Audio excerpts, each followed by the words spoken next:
always to have a good baby, right? Okay, that's the ultimate dream of the Filipino couple, to have a child. But as a physician, it is important that you should be able to give proper anesthetic for your patients, especially those who are in So most of the time, our patients will come to us during the prenatal care. It is important that we discuss labor pains with them. And patients would always ask Doctora, could you please describe to me the pain of labor? Okay? The answer is simple. Okay? I don't know. The pain of labor is not the same for everyone. Okay, it depends on the threshold of an individual as far as the pain is concerned. But the worst description that I have had, okay, as far as labor is concerned, is para daw siyang the contraction would last every minute. Parang pinipilitit yung body ng woman tapos pinaghihiwalay siya. So for those of you who were born normal, pinahirapan niya si mama. Okay? So as we have said, the pain will depend on so many factors, not just the sensation of the mother, but also the size of the baby, the position of the baby, and the strength of the contractions. Of course, during counseling, when we talk about labor and preparation for labor for our patients, we have to discuss them. Why do they need to have um, analgesia and anesthesia during labor and delivery? Okay, you should be able to discuss the need for anesthesia and analgesia during labor and during delivery. When you talked about parturition, you know for a fact that labor is long. So you have to discuss to the patient that when we talk about labor, we're not talking about just 1 hour or 2 hours. You have been informed that in the first stage of labor for a preemie gravid, the first stage of labor can last for 6 to 8 hours. And the first stage of labor starts from zero cervical dilatation to 4 or 6 centimeters cervical dilatation. So usually the contractions here are mild to moderate, short lang. So kaya pa ng pasyente natin, Doktora, I'm okay. Kaya ko palang i-handle it. I can handle it. For these patients, 0 to 4 cms in the latent phase of labor, I don't ask my patients, I don't ask them to be in bed. I allow them to walk. There's no IV sedation, nothing. Because if it's not yet painful, then it's okay. And also, we don't give anesthesia during the latent phase of labor because she might be in false labor. Okay? So, hindi masyadong active management happen when the woman is in the latent phase of labor. But when she enters the active phase of labor, then that's the time when we will need an active labor pain management. Okay? So, pagka nasa latent phase, pwede ko yan na inhale, exhale lamang. Okay? Tapos maya-maya, patindi na siya ng patindi. We told you that contractions will become more frequent and will become longer and it's going to become stronger. So makakaramdam na ng pain ang ating pasyente. So the magic touch is always important. We have to counsel our patient during this time na baka kaya pa, di ba? Pero pasakit ka ng pasakit at habang sumasakit at habang nagiging advanced ang labor, our patients will not be able to bear the pain. That's why it is really important that we give them an anesthetic. Siyempre, hindi na niya kaya. Lalabas na yung kanyang malangalang. Okay, so what do we do? In the second stage of labor, you have to also understand. So sabi natin, there are the several stages of labor, di ba? In the first stage of labor, the first stage of labor is divided into the latent phase and the active phase. The latent phase can last between 6 to 8 hours.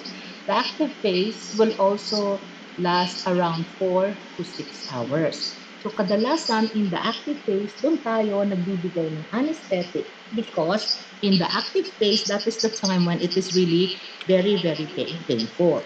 Okay? So when we talk about the second stage of labor, the second stage of labor is from full cervical dilatation to the delivery of the fetus. Now, remember, when you are in the wards, okay, hindi ko mo fully dilated na yung cervix ng pasyente, paiirihin mo na agad.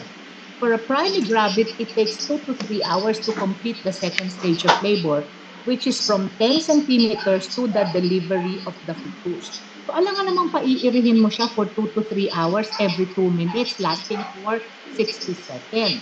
So ask our patients to bear down immediately. They might have the urge to bear down, but we are not encouraging to do so. So tuloy-tuloy pa rin. Okay? So ito po is pain management during labor, and this is active pain management during delivery. During delivery, sabi nga natin, 2 to 3 hours from full cervical dilatation to the delivery of the fetus. Okay, so here, as you can see here, okay, what is the wire there? The wire that you see in the fetal head is an internal fetal monitor. And you can see this process is really very painful. What you see here, ladies and gentlemen, is the process of crowning. And in the process of crowning, then you allow the delivery of that fetus. So kita nyo naman, it's really going to be very painful. That's why our patients need an assistance, not only during labor, but during the delivery of this fetal head. Okay? So nakikita po ninyo sa crowning, masakit na masakit yan. So the surgeon, the obstetrician is doing a Ricken's maneuver where they flex or they promote fetal head extension. Ayan, okay? So, di ba? Kaya siya talagang very painful. That's why we really need to give anesthesia during the delivery of this baby. Okay? So, yan. Pakita mo na lang yan, di ba? Masakit talaga siya. Tapos, paano pa yung paglabas ng fetal head? Tapos, pag-follow ng shoulder, masakit talaga ang labor. That's why we really need to discuss pain management. Okay? And finally, placental separation, although it's only between 15 to 30 minutes, we also need to give anesthesia during the placental separation. Okay, so ano ba yung goal natin? As far as the delivery is concerned, number one, kailangan may qualified physician, kailangan adequate ang equipment, kailangan adequate ang facilities. Okay? So, kailangan po, dapat yung obstetrician marunong siyang magbigay ng anesthetic. Also, kung kailangan emergency. The obstetrician should be proficient in local and pudendal anesthesia. Yan ang dapat na alam po natin. So pag-aaralan natin yan. Ibig sabihin, in this chapter, you need to know how to give the local anesthetic and how to give the pudendal anesthesia. Okay? General anesthesia is not given by the obstetrician, but it is given by your anesthesiologist. My partner anesthesiologist, most, if not all of the anesthesiologists in FEU NRMF are certified. Ano ba yung ibig sabihin ng qualified anesthesiologist? After going through 3 years of residency in obstetrics, in anesthesia, kailangan mag-e-exam. So, kailangan qualified ang iyong anesthesiologist. The highest rate of medical legal suits is in the practice of obstetrics. Kasi syempre, pag yung baby ang naapektuhan, then the parents would look for somebody to blame. That's why you need to have a very good anesthesiologist. Kailangang license, kailangang credential. Okay, so ano ba yung dapat natin? Most of the time, ang highest suicide rate among doctors is among anesthesiologists. Bakit? Kasi napaka-high risk ng kanilang profession. Plus, most of the time, they will only see the patient during labor. Okay? That is what's happening also in our country. However, the following list here tells us when to refer the patient to our anesthesiologist in OPD during the prenatal care. Let's say, for example, you have a woman who is markedly obese, because a markedly obese woman will have a short neck, and a short neck may give the anesthesiologist a difficulty in inserting an endotracheal tube. If there is severe edema or any abnormality in the face, in the neck, and the spine, including a history of trauma or surgery.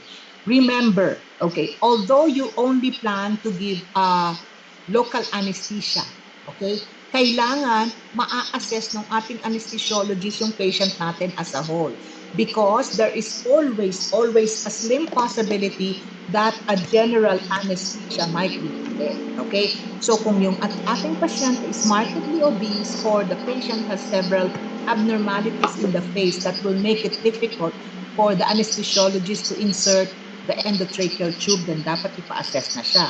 like if there's any abnormal dentition, small ang mandibles, difficulty in opening the mouth, di ba?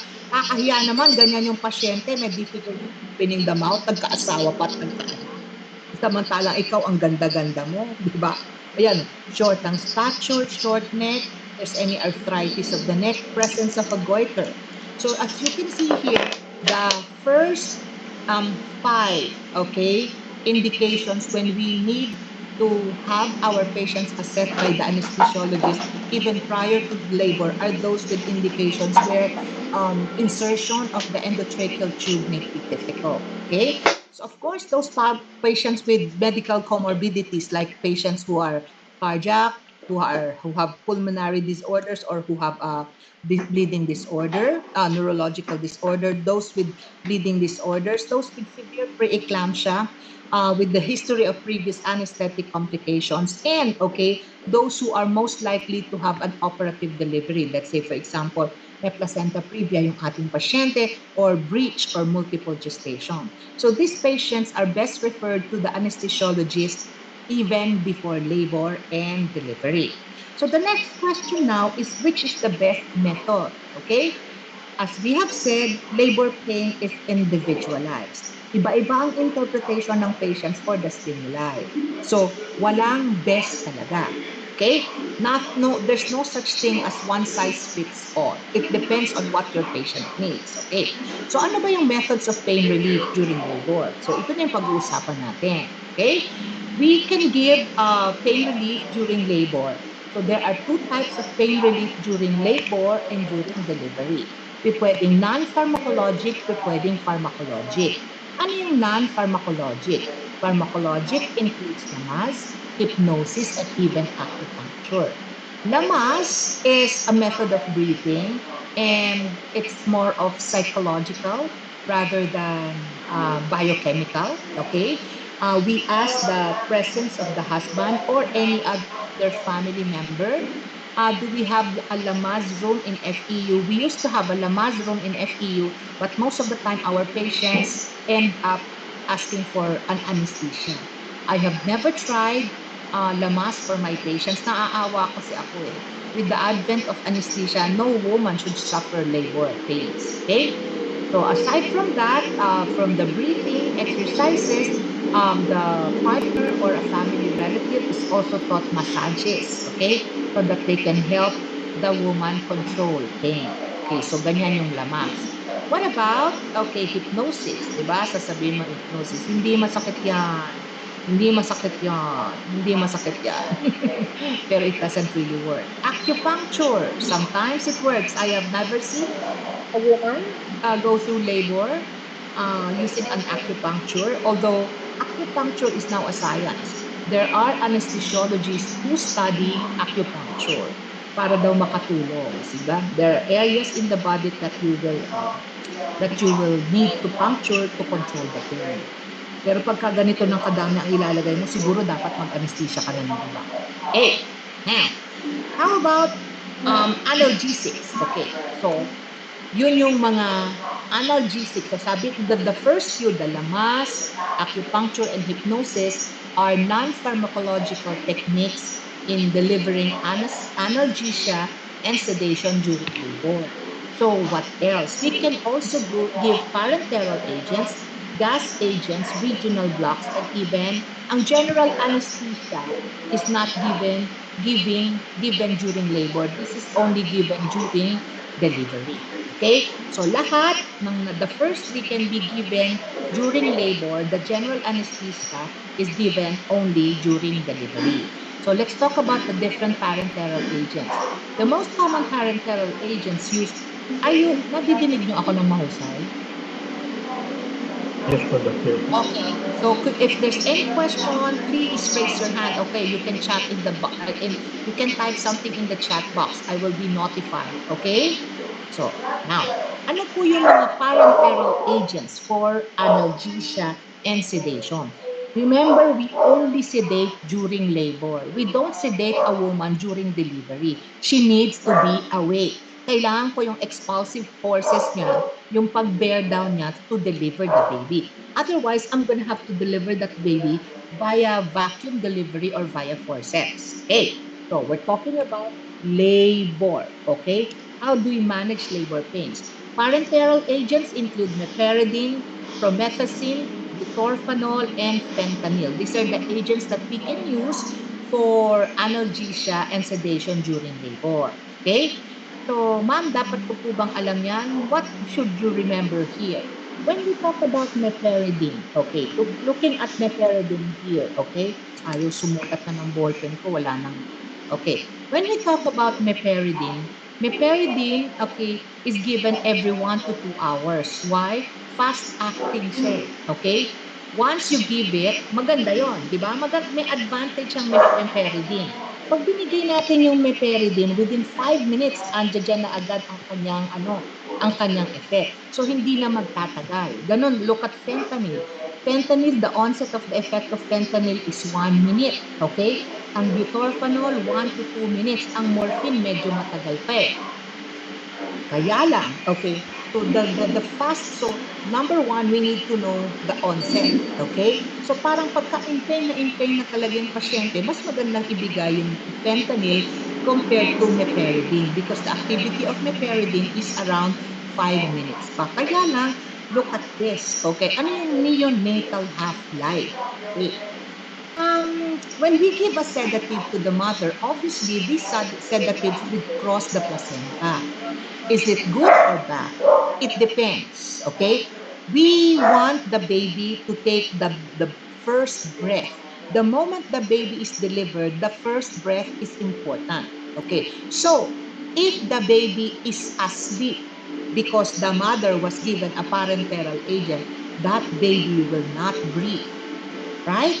So, maaapektuhan ng Apgar score ng baby. Kaya it is important for us to know the half-life of that agent that we are giving.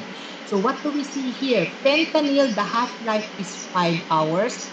The half-life of nalbuphine is 4 hours. The half-life of meperidine is 18 hours. We do not know the half-life of butorphanol. How can an obstetrician use this? Depends. Kunyari, bibigyan mo siya.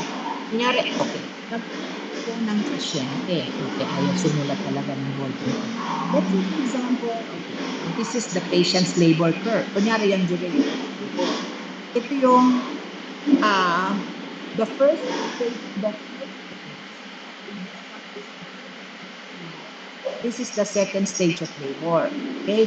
So, kunyari, yung pasyente, ang usapan ninyo, ayaw niya nang gusto niya, ayaw niyang magpatusok because gusto niya parenteral agent lang, gusto niya sedative lang ang ibibigay sa kanya during labor.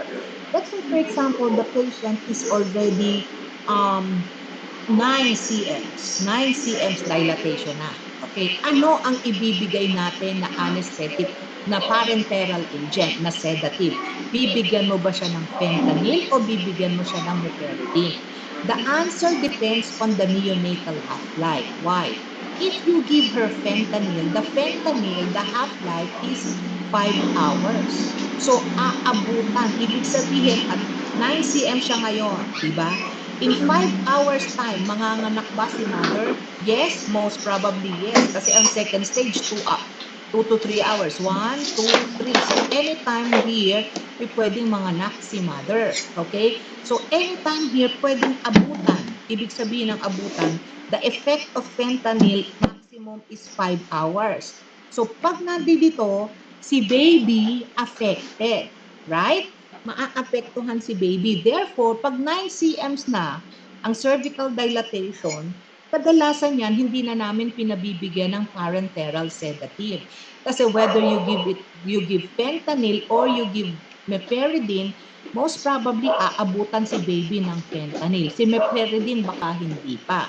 Kasi ang maximum onset niya is 18 hours. So, nandito. So, nakalabas na si baby bago mag-take ng maximum effect on the fetus, si meperidine. Did you get that, guys? I hope you got that. Okay? So, yun yung importansya niyan. Okay? So, when we talk about meperidine, this is given 50 to 100 milligrams, or we can also give promethazine 25 milligrams. This is given intramuscularly at an interval of every 2 to 4 hours. The advantage is that the effect is rapid. Okay, however, as we have mentioned, meperidine crosses the placenta. Okay, next, butorphanol is also another sedative that we used to give to our patients who are in labor at 1 to 2 milligram doses. There are several major side effects, somnolence, dizziness, and so on and so forth. Now, compared with meperidine, the incidence of neonatal respiratory depression is less with meperidine. Bakit? Balik tayo ulit dun sa biochemistry, sa pharmacology. Ang butorphanol, unknown ang neonatal half-life. Dahil hindi namin, kasi compared with meperidine will cause neonatal depression as long as 18 to 20 hours from the time that it is injected. Ang butorphanol, hindi talaga alam what is the neonatal half-life. Very little ang incidence ng, mas less ang incidence ng respiratory depression in the newborn. Okay? So I hope you understand bakit tayo nag-iisip ng respiratory depression. Again, kasi pag naabutan ng sedation si baby, bago pa siya ipinanganak, hindi siya hihinga. Okay? Fentanyl is also a very potent synthetic opioid. It's short-acting, given 50 to 100 micrograms intravenously every hour. The main disadvantage is that it has a short duration of action. So mas gusto nila ito kasi short lang, mabilis ang effect, short din lang ang effect. Kaya siya given every hour eh. So bakit after 1 hour wala na yung effect niya, so hindi na aabot kay baby. So dun sa 9 cm cervical dilatation kanina na sinabi ko, if you need to give an anesthetic or an analgesic, then you give fentanyl kasi 1 hour lang yung action. Okay? So lahat po ng parenteral sedation has a risk. The following are the maternal and the risk for the newborn. Okay? Of course, the dreaded risk for the newborn is always respiratory depression. The mother can be depressed as well. Aspiration is something that we don't really like. That is why our anesthesiologist will always take a precaution. One of the most important things that the anesthesiologist would like to ask was be the last meal, because it is studied that when a patient's last meal is within 8 hours, the chance of aspiration is high. That's why we don't give sedatives in a setting where a general anesthesia or where in a hospital, we don't give a sedative in a clinic where intubation cannot be facilitated. Kailangan laging ready ka kasi nga pwedeng magkaroon ng anesthetic-related deaths with even with simple analgesia. Okay? What else? Okay, so that takes care of parenteral anesthetic agents. Is that clear? Do you have any questions for these parenteral agents? There is a tabulation. You have to remember that tabulation. That's frequently asked. Okay? So let's go to the second. Okay, sabi nga natin, merong second form of analgesic or sedative during labor, that is the gas anesthetic. Okay, I haven't seen this in our practice, in my practice of obstetrics. This is naloxone, hindi po natin to binibigay sa ating mga pasyente. Ito kasi, gas, yung patient ang magde-deliver ng gas herself. Okay? The most commonly used gas anesthetic agent in other countries would be nitrous oxide, 50% nitrous oxide. The patient delivers it by herself. Ayaw natin to, baka ma-addict. Marami kasing addict sa atin, ma-addict yung ating patients.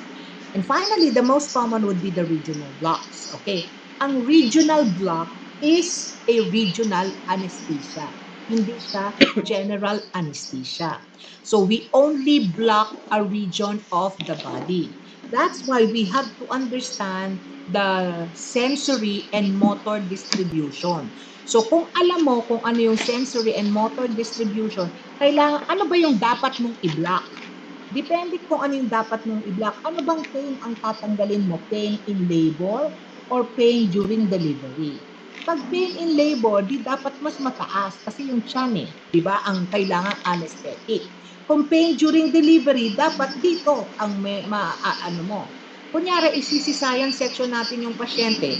Siyempre, hindi dito ang focus ng ating pain relief. Ang focus ng ating pain relief is in the abdomen. Therefore, the knowledge of the spinal distribution of all of these dermatome is very important so that you can decide which kind of regional analgesia you are going to give to the patient. Okay? So, sabi nga po nila, okay, here, if we are doing a pudendal block, the pudendal block will only block this. Okay? The epidural blocks. Ang epidural blocks, you can block just the segments, okay? Segments here, nandito lang yan. Ang epidural block dito. Pero pwede mo siyang pababain din. But most of the time, epidural block is here. Okay? Tapos, yung pong spinal block. Ang spinal block, abdominal din yan. So, epidural at saka spinal na block, pang-chan siya. Okay? So, kung ang target mo na mawalan ng sensation is the chan, we use the epidural block or the spinal block. Pero kung ang target mo is during delivery, you can use pudendal block, we can use paracervical block, we can also use the saddle block. Ulit, okay, kasi mas mababa. If we are going to give, kunyari, yung pasyente, ang usapan ninyo, doktora, sige po, kasi ang disadvantage ng, okay, what is the advantage of the epidural block? Ang epidural block, this is the block that we can use for labor. Ma'am, ulit. Okay. Sabi po natin, kailangan natin ng pain relief during labor, kailangan natin ng pain relief during delivery. During labor, we can give pharmacological and non-pharmacological. Sa pharmacological, diniscuss na natin yung mga sedatives. Now, we're looking at the analgesics. During labor, the only block that you can use is the epidural block. You cannot use the spinal during labor. Okay, maliwanag po. So, ulit, during labor, epidural block lang ang pwede. During delivery, let's say for example, magno-normal delivery. Pag normal delivery, ang gusto natin ma-block dito sa baba, we can use the saddle block, we can use the paracervical block, and we can use the pudendal block. Kunyari, cesarean section. During cesarean section, what can we use? We commonly use the spinal block because it blocks the abdominal area. We can also use the epidural block. Okay? Paano yun, ma'am? Kunyari, during labor, binigyan na natin siya ng epidural block. Tapos, magno-normal delivery na siya. Ang gagawin, pagka-inject kasi dito, nandito yung block, ang gagawin ng anesthesiologist, i-head up lang yan, papataasin lang yung ulo. If this were the bed, okay, nandito yung ulo ng pasyente, tapos nakahiga yung pasyente natin. During labor, naka-flat siya. During delivery, itataas ng anesthesiologist yung table para by virtue of gravity, yung anesthetic from here, from the abdomen, bababa siya para ang mabablock dito sa baba. So, ang epidural anesthesia we can use during labor, we can use during delivery as well. Spinal anesthesia is only used during cesarean section. The saddle block, paracervical block, and pudendal block are only used during normal delivery, vaginal delivery. Okay? So, these are the different local anesthetic agents that we use for these regional blocks. The most commonly used is either bupivacaine or lidocaine. Okay, next. So, there, of course, if we use these anesthetic agents can cause CNS toxicity, cardiovascular toxicity, and so on and so forth. That's why when we insert lidocaine, kahit na local anesthetic lang, we have to aspirate before we inject it to make sure na wala tayo sa blood vessel. To make sure na nandun lang tayo sa muscles. Okay? Because if magiging intravenous siya, then there will be manifestations of toxicity. CNS toxicities can cause stimulation initially. Eventually, there will be depression. Lightheadedness, dizziness, tinnitus, and so on and so forth are the most common symptoms of CNS toxicity until there can be slurring of speech, there can be fasciculations, convulsions, and even loss of consciousness. Again, for you guys, if you're going to apply a local anesthetic, lidocaine, please don't forget the most critical step. The most critical step is aspirate before you inject. Okay? Aside from CNS toxicities, how do we manage it? We should be able to manage it with, the most common is diazepam. Okay? That's why if you would look at the anesthesiologist spray, meron sila palaging diazepam just in case magkaroon ng toxicity. Aside from CNS toxicity, there can be cardiovascular toxicity causing hypertension, tachycardia, followed by hypotension, arrhythmia, and period. We don't want this. Pag bumagsak ang blood pressure ng ating mother, okay? When the blood pressure of the mother drops, the pressure of the blood delivered to the placenta drops as well. And when the pressure of the blood delivered to the placenta is dropped, then the utero-placental perfusion is compromised. We don't want that. When we decrease the blood supply to the fetus, that fetus will have distress, and you might need to deliver the baby immediately. Okay, that's why we must be very, very careful. So how do we manage cardiovascular toxicity? We should turn the woman to either side to avoid aortocabal compression. Initially yan, yung rapid infusion. Naglalagay ang ating mga, because we expect hypotension in patients na nabigyan sila ng spinal or epidural anesthesia, minsan nag-give muna sila ng crystalloid solution. Okay? Now, if there is cardiovascular toxicity, we know that there will be hypotension, then immediate cesarean delivery is warranted because uteroplacental perfusion might be compromised. In fact, even the mother will be compromised. Pag bumagsak lahat ng BP niya, pwede mag-cardiac arrest ang mother. That's why it is important that our anesthesiologists are cognizant of this toxicities. Okay? So, ano yung mga regional blocks? We said pudendal, paracervical, and the neuroaxial block. Sa neuroaxial block, nandun yung spinal anesthesia, nandun yung continuous epidural anesthesia. Okay? So the pudendal block is described in your textbook. We have to feel the pudendal, we cannot feel the pudendal nerve. What is our landmark? The landmark is the spine, okay? The spine should be felt, okay? After that, you will go down so that you will feel the sacrospinous ligament. And the injection is at the pudendal nerve. Yun yung i-anesthetize natin. So this is a safe and a simple procedure, okay? It gives adequate analgesia during delivery, okay? Pero kung kanyari, kailangan mong mag-visualize. Ma'am, ano yan nakalagay? Does not provide adequate analgesia when delivery requires extensive obstetrical manipulation. When will this happen? Let's say, for example, you're planning, okay, ang forceps delivery, when we deliver a baby via vacuum or via forceps, after the delivery, kailangan ma-inspect natin yung vagina po na. Which means we have to explore the vagina. Ang liit-liit ng vagina. So we will insert a lot of instruments in that vagina to see if there was a tear, if there was a hematoma. Pag may bala ka na mag-deliver with forceps, do not use pudendal block. Otherwise, pwede siya. Okay? What are the complications? Systemic toxicity, hematoma formation, okay, and infection in the injection site. So we have here a portion where we will use pudendal block. What is this trumpet? This portion. Sandali lang, kukuha ako ng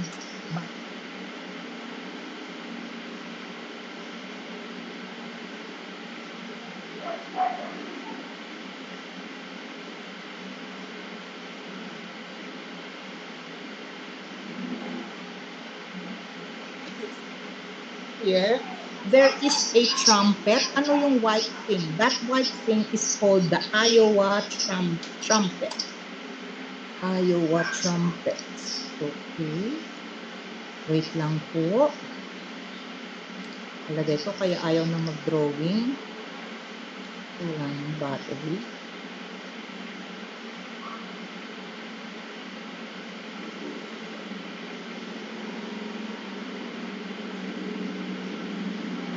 Wala.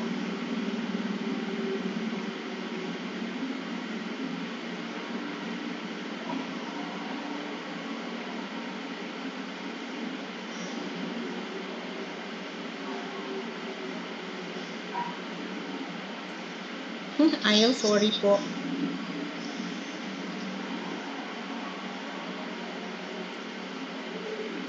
Yun. Okay. So you can see here, there are two ways to apply the pudendal block. Number one is intravaginal. Okay, intravaginal. Number one is transgluteal. What we see here in this illustration is an intravaginal application of the pudendal block. Okay, how do we do that intravaginal application of the pudendal block? We use an Iowa trumpet. Okay, first, the examining finger feels the ischial spine, and after feeling the ischial spine, we apply, okay, the local anesthetic in the pudendal nerve after feeling for the sacrospinous ligament. So this is the Iowa trumpet, Iowa trumpet. Okay, so there's the Iowa trumpet, and we use the spinal needle. It's a long needle. Okay, so here. So here,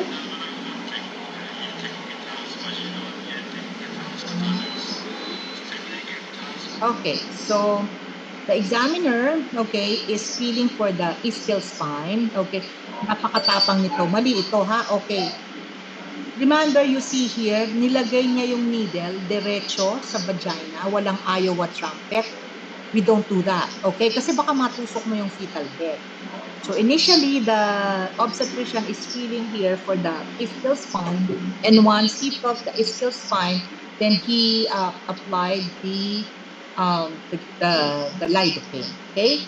So itatanong sa inyo, how do you give it? Okay? May description in the textbook. Please read it properly. Okay?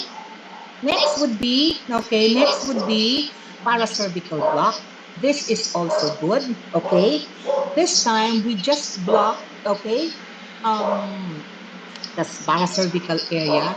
This is a very good anesthetic to provide satisfactory pain relief during the first stage of labor. Okay? During the first stage of labor, we insert this, we apply this block in the cervix. Okay? So you grasp the cervix, okay? So we grasp the cervix anteriorly, and then we apply the paracervical block. Okay? You look at the 3 o'clock and the 9 o'clock position. You don't insert mismo in the 3 o'clock and the 9 o'clock position. Just underneath, okay? Because the blood vessels are at the 3 o'clock and the 9 o'clock position. Iiwasan natin ng kaunti. Okay? Pero ma'am, nakalagay po sa book, yes, ang nakalagay, okay, injected to the cervix laterally at the 3 o'clock and the 9 o'clock position. Pero hindi talagang exactly doon. Di ba nakita nyo in the drawing, this is the 3 o'clock, this is the 9 o'clock. Medyo mababa ng kaunti because the blood vessels are there. Fetal bradycardia can happen if nag-intravasate, napasok mo sa loob ng blood vessel yung blood. Okay?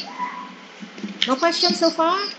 Next would be the neuroaxial regional blocks. There are two kinds of regional blocks. We have the epidural anesthesia and we have the spinal anesthesia. Okay? I think I have shown you the differences. Okay? Pwede din po i-combine natin ang spinal and epidural analgesia. Ma'am, when will we do that? Okay. Kunyari, kailangan mo ng immediate pain relief. Ma'am, pagdating po dito sa dalawa, the epidural analgesia has an advantage. Ano yung advantage na? Tuloy-tuloy, continuous yan. Pwede siyang pangmatagalan. Ang spinal anesthesia kasi single dose. Single dose, pagka-inject mo ng analgesia at the back, single dose lang. Ang duration yan, maximum duration, 8 hours. Okay? Tapos immediate ang pain relief. Ma'am, parang mas gusto ko to. Yes, pero 8 hours lang ang maximum niya. Therefore, paano? Di ba sabi natin, 6 to 8 hours ang first stage of labor. Tapos ang second stage of labor, 2 to 3 hours. Di pwede kasing hindi umabot yung spinal anesthesia. That's why the most common analgesia that we use during labor is the epidural anesthesia. Kasi pagka nawala na yung effect ng analgesia, inject na lang ng inject ulit. Why? Kasi dito po sa epidural, pareho silang sa back ini-inject. Ito kasi sa spinal, walang catheter. Ito may catheter. So because a catheter is inserted at the back, you can give continuous epidural anesthesia. Whereas the spinal anesthesia, wala siyang catheter. Ang advantage, immediate. Ang disadvantage nito, 30 to 40 minutes bago yung pain relief. So, kaya yung pasyente, what do we tell the patient? Sabihin mo, kunyari 10/10 yung pain na mamamatay ka na. Huwag mo sasabihin sa akin, Doktora, 9 na yung pain ko. Kasi patients sometimes opt not to go for epidural anesthesia. Pipilitin niya mag-normal siya eh. Ayaw niya muna. Kasi tutusok nga sa likod, they don't like it.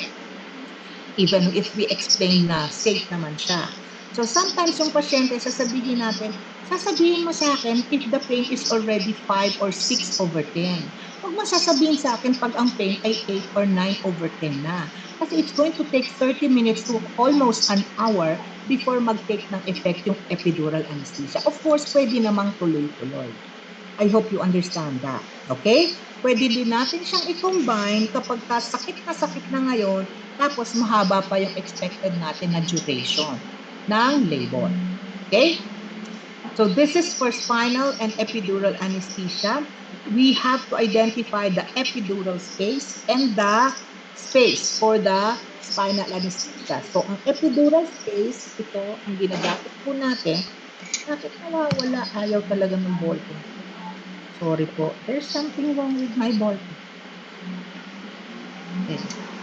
Ayaw niya talaga. Okay, anyway, bagong palit na, ayaw pa. Okay, epidural space, and then we have here, okay, so, sorry po.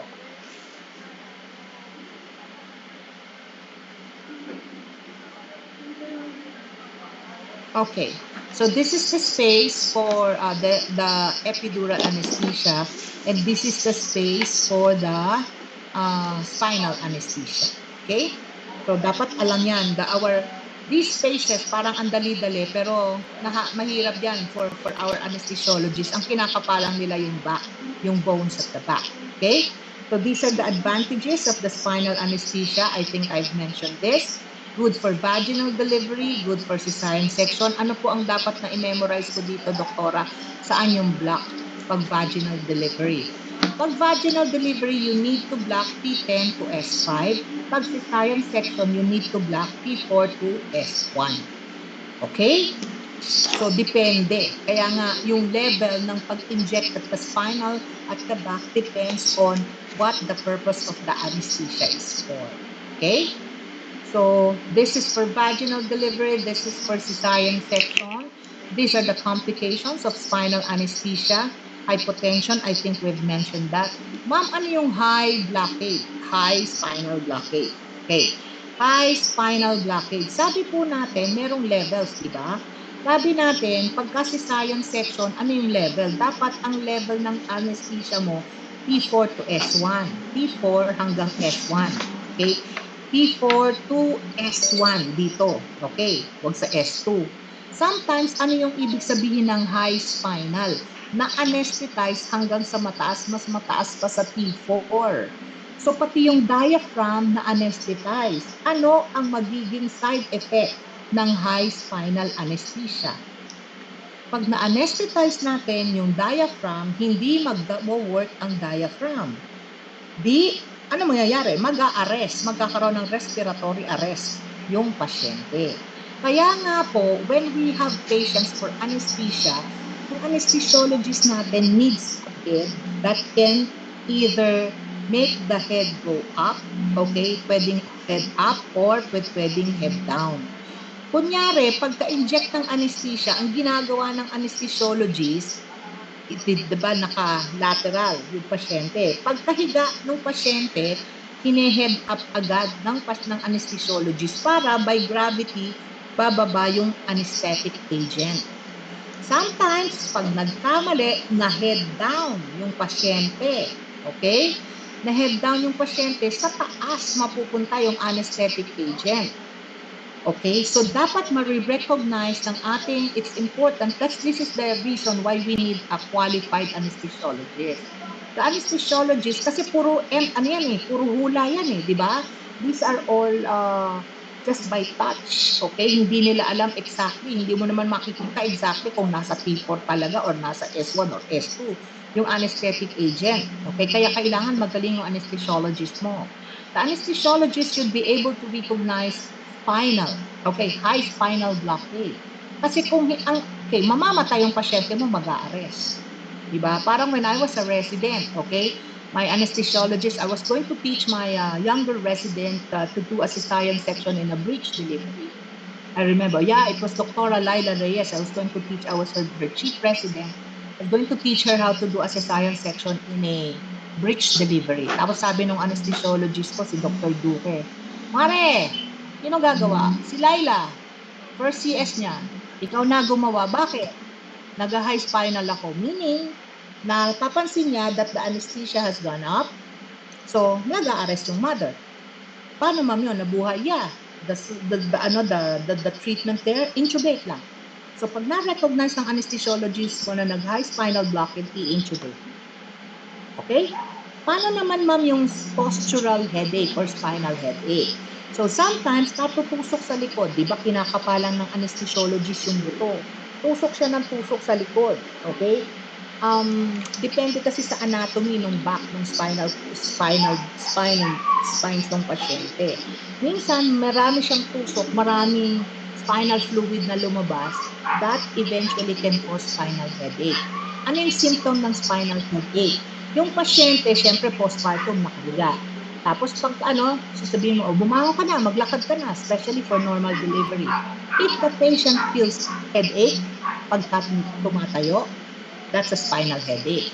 Yung headache niya, papansin niya pag tumayo siya, pero pag nahiga siya, nawawala yung headache, spinal headache yun. So what do we do? Supportive management, hydration. Kailangan nakaback lang siya for at least 12 hours. Coffee is good. Pinabibigyan ng anesthesiologist ng coffee tapos abdominal binder. So, tapos flat on bed siya for 12 hours. Nako-correct niya. Okay? So, these are the absolute contraindications in giving a spinal anesthetic. Siyempre, pagka meron tayong refractory hypotension sa ating mga pasyente, let's say, for example, yung pasyente natin, meron siyang sino ba yung magkakaroon ng refractory hypotension? Yung mga pasyente na may placenta previa, okay, may bleeding disorder, there's antepartum hemorrhage. Patient came in hypotensive, tapos kailangan mo nang i-deliver yung baby kasi nagkakaroon siya ng vaginal bleeding, and the vaginal bleeding is secondary to placenta previa. So for these patients, they are going to experience maternal hypotension. If they experience maternal hypotension, di ba sabi natin, one of the effects of spinal anesthesia is hypotension. Ayaw natin yun. Okay? So that is a contraindication. Presence of coagulopathy. Bakit? Kasi tutusok ka at the back. You don't know if you're going to hit a blood vessel. So pag merong coagulopathy, merong thrombocytopenia, on heparin ng ating pasyente, hindi na po tayo tutusok, general anesthesia yan. Kunyari, meron siyang untreated bacteremia, okay? Merong skin infection at the site, that's a contraindication. Ma'am, ang dami naman palang complications ng spinal blockade. Di general anesthesia na lang natin. There's a big problem. Pag nag-general anesthesia ka, yung gas agent, madali siyang makakantay, baby. And the baby will not breathe. There will be respiratory depression. We only use general anesthesia, okay, via gas as an anesthetic in delivery kapag madaling-madali. Let's say, for example, there's no more time for spinal anesthesia. Fetal distress, bumabagsak ang heart rate ni baby. Kailangang ma-CS na ngayon. General anesthesia yan. Within 5 minutes, dapat malabas si baby from cutting the abdomen up to ma-out si baby. So, ganun ka-stressful ang buhay namin in obstetrics. Okay, so I'm going to show you some video for spinal blockage. Here.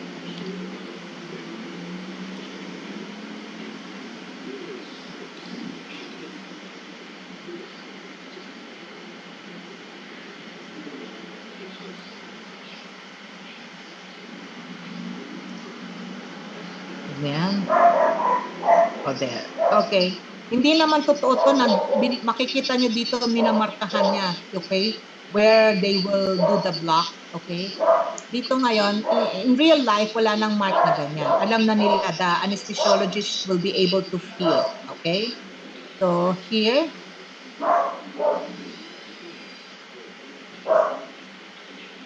Okay. Ay, sorry po. Here, siguro. Ayan. Okay.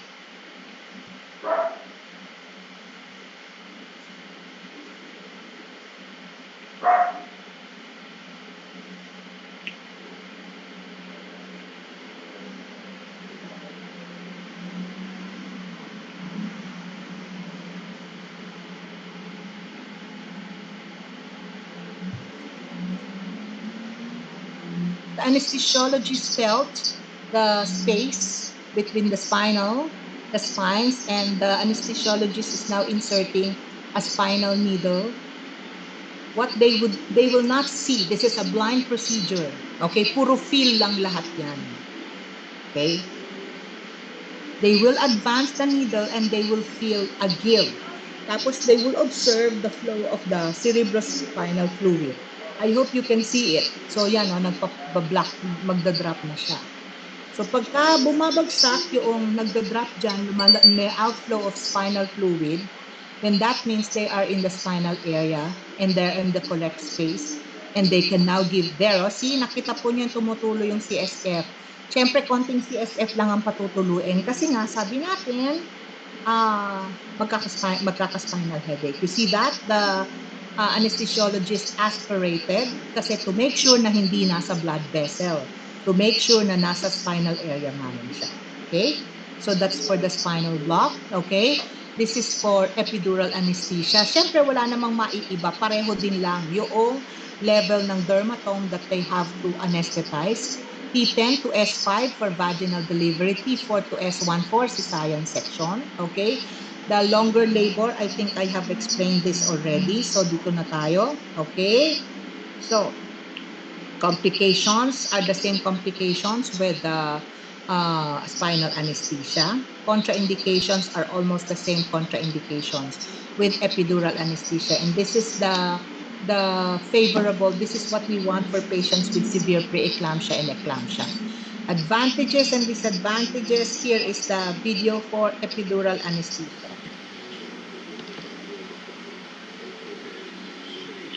So as I have mentioned, there is a catheter that we will be using for patients who will be going through epidural anesthesia.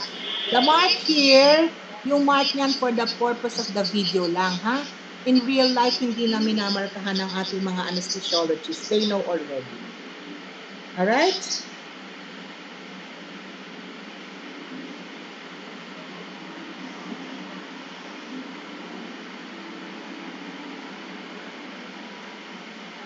So ayan, kapa-kapa lang, pakipakiramdam. This time, okay, this is a local anesthetic for skin penetration, for skin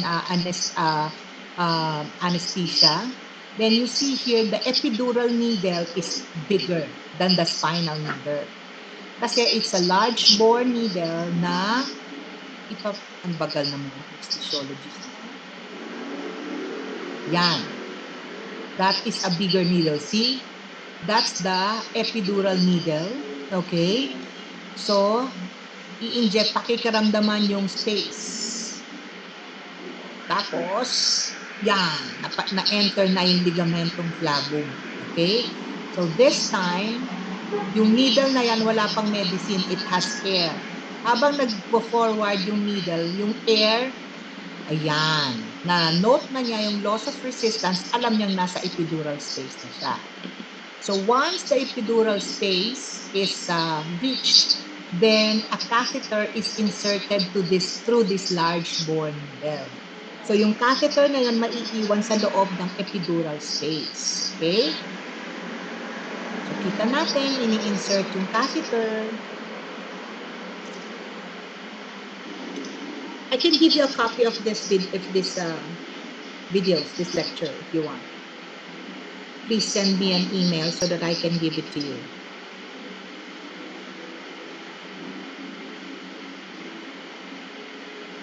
So once the epidural catheter is inserted, the anesthesiologist will remove the epidural needle. You can see that. Okay, so syempre, ingat lang, nandoon yung catheter. Then, isi-secure na yung catheter. Kaya pagka epidural anesthesia, pwedeng continuous. Kasi merong catheter na nakalagay doon sa epidural space eh. Kaya din matagal. Matagal ang start kasi konti-konti lang yung ilalagay na anesthetic. Titignan, hindi pa pwedeng bolus na ibibigay yung anesthetic agent. So this is the test dose, 3 ml of 2% of lidocaine with epinephrine. So ini-insert. Okay, ini-insert na sa epidural space. Okay, so forward na natin. Forward ko na ng mabilisan. Insert, insert, insert. Insert, insert, insert. Okay, as I think you see the catheter, right? So they will secure the catheter, tapos itataas yung catheter na yan sa back ng mother para nandito sa shoulder yung lalagyan niya. Okay? Huwag na yan, pareho lang na yan. Okay, the spinal, epidural. Okay, and finally, we have the general anesthesia. Of course, general anesthesia is gas anesthesia. We have to prepare our patients. We give her antacids. Okay, we do lateral uterine displacement para po the blood flow to the fetus is not compromised, right? Pre-oxygenation has to be started, 100% oxygen via face mask for 2 to 3 minutes prior to induction of anesthesia. Aside from that, she is given thiopental gas or ketamine or succinylcholine. Okay? This maneuver, they will always ask in the exam, Cilic maneuver, where we apply pressure on the cricoid. Okay? So that the esophagus is occluded para yung tube papasok talaga sa trachea, hindi sa esophagus. Okay, so ano man yung failed intubation? Sometimes, okay, pagka maliliit yung neck ng pasyente kasi dapat hyperextended para mas mahaba-haba. Pag maikli yung neck ng pasyente o kaya may mask, there can be a failed intubation. Usually, it happens pagka mayroong mga deformities, gross deformities, if there is morbid obesity or there is edema of the airway. So ano po ang gagawin natin? Pag failed intubation, we try again. This time, meron tayo mga laryngoscope na merong camera. Okay? Merong camera or this time, awake ang pasyente. Kasi kanina here, ma'am, ano po yung purpose po ng succinylcholine, ng thiopental and ketamine? Okay? We render the patient unconscious.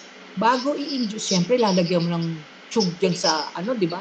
Sa trachea, pag conscious yan, magre-resist siya, masakit siya eh. So, that's why it is important that we give 100% oxygen first via face mask for 2 to 3 minutes, followed by the sedative, the ketamine. Kasi hindi na siya hihinga. Pag hindi na siya humihinga, then tsaka na ngayon magagawa ng Cilic maneuver, i-insert yung endotracheal tube. Okay? So, there can be a failed intubation. So, pag nag-fail yung intubation, pwedeng ulit, 100% oxygen, tapos thiopental ulit, tapos tsaka gagamit ng laryngoscope na may ilaw, laryngoscope na may camera. Okay, we can do that. Or, worst case scenario, awake ang pasyente. Okay, awake intubation is the most difficult intubation. The gas anesthetics that we use for general anesthesia are volatile anesthetics, okay? The most commonly used is isoflurane, okay? It is potent, non-explosive, okay?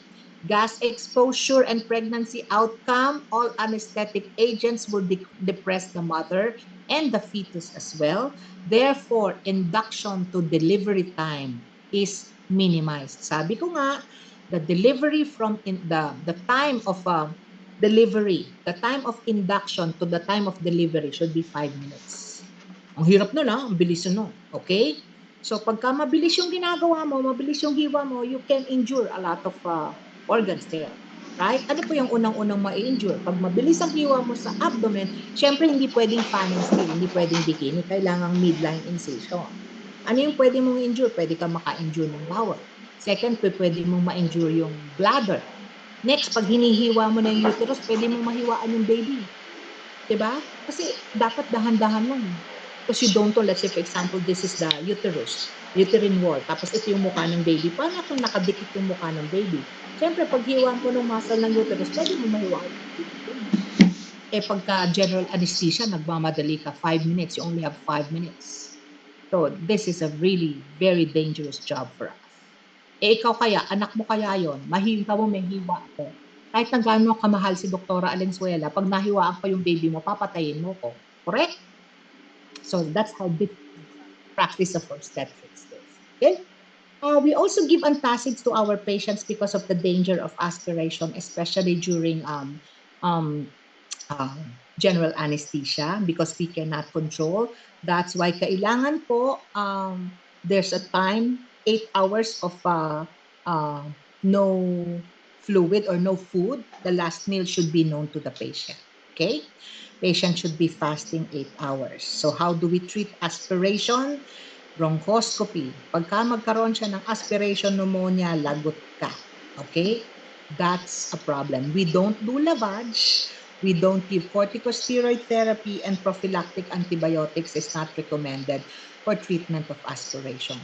The last few slides are just a tabulation of the different analgesics and sedatives that we use in the practice of obstetrics. We have here piperidine, as we have mentioned, butorphanol, fentanyl, and nalbuphine. These are all sedatives that we use. These are the different gases that we use for general anesthesia. We said, I have mentioned nitrous oxide to you, okay, for self-administration during labor. And fluorine is also mentioned to you, okay? Please remember the advantages and the disadvantage. Ang nitrous oxide, ito yung conscious analgesia. So this is the analgesic, the only gas anesthetic that we use during labor. All the rest of the gas anesthetics we only use during delivery. Okay? Bakit yung nitric oxide? Kasi, mabilis siya eh. Mabilis ang effect. Although the potency is very low. Okay lang yan. Kasi nga awake eh. Siya yung nagdi-deliver ng kanyang sariling anesthetic. Okay? What else? Isoflurane is commonly used as well. Halothane is commonly used. Halothane is the most widely used gas anesthetic agent. Okay? There's always a potential for aspiration for all of these gas anesthetics. Okay? These are now the tabulation of the different nerve blocks. We have the pudendal block, the paracervical block, the spinal block, and the epidural block. And I know that I have discussed this already. Okay? So, are all of these safe? Yes, they are safe. But, okay, I always say that it is not the gun, but it is the hand that pulls the trigger. You chose a profession that is dangerous. Okay? There's no Superman among us. Okay? Dapat alam mo, the most important lesson here is that you should know the indications, you should know the contraindications, and you should know the complications because you should be prepared so that your patients are always safe. Okay? So that's the end of the lecture. Do you have any questions?